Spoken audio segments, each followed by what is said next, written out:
All right, let's talk about pressure. Pressure is simply force over the area that the force is applied, or P equals F over A. And force and pressure are similar, but they're different.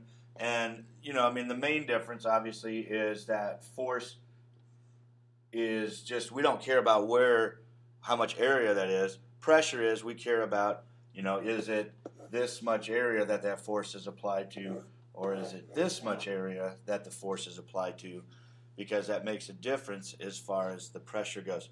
We measure pressure in pascals, which is simply a Newton per square meter. So a pascal equals 1 pascal equals 1 Newton per meter squared.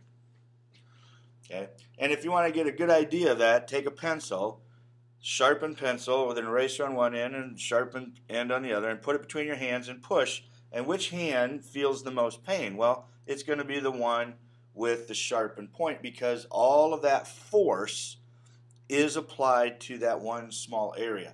The side with the eraser, that's not so bad. And it's not because the eraser is softer as much as it is because the eraser is bigger. So that's the main key point between those. All right, so let's work a couple of problems here.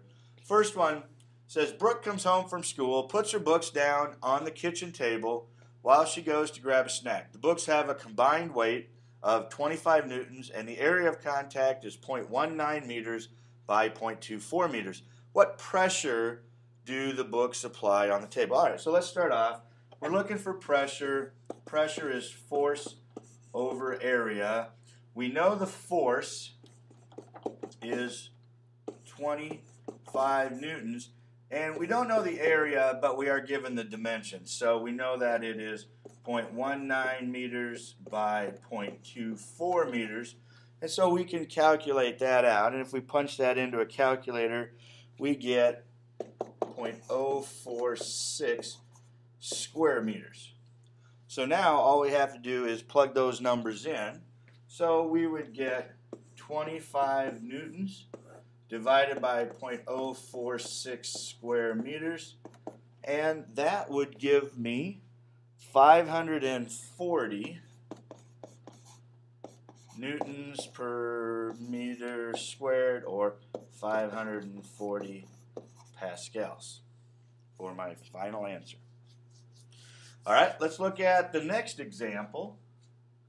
A full coffee mug has a mass of 0.6 kilograms, and an empty mug has a mass of 0.3 kilograms. Which mug, the full one or the empty one, applies a greater pressure? Well, that's pretty simple to figure out, because if you look at that and that, both of those are kilograms, but you can figure out the weight pretty easily. You understand that the one that's full is going to weigh more, it's going to have more force, therefore it's going to apply more pressure. So for A, the full one is going to give you more pressure. B says if the full mug applies a pressure of 1,200 newtons per square meter, what is the area inside the circular ring of coffee left on the table by the bottom of the mug? And then the third part is, what is the radius of the ring of coffee? All right, so once again, let's go back. Pressure is force divided by area. We know that if we want to figure out the force of this, that would be the weight. So we can put that as the weight of the full 1.60 kilograms. Take that times 10, and we would get 6 newtons for my answer for the force. Okay, so we know our force, we know our pressure. We can now calculate the area. So let's plug in. Let's actually solve for A. So we want to say the area is going to be the force divided by the pressure. The force is going to be 6 newtons divided by the pressure of 1,200 newtons per square meter.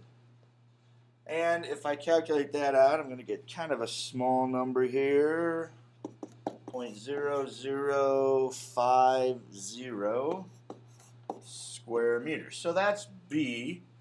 It says what is the area inside the ring. And then if we want to figure out the radius, well, how do we find the radius of a circle? Or how do we find the area of a circle? Area is pi r squared, but we're solving for radius. We know the area.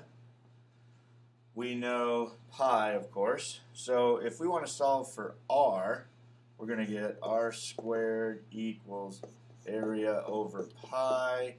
Take the square root of both sides, so r is going to equal the square root of a over pi, which would be the square root of 0.050, whoops, 0050,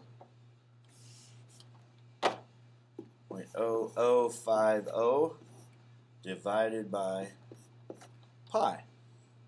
And if I punch that into my calculator, I get 0.040 meters. That would be my radius, and that would be my answer for part C. And there you have it.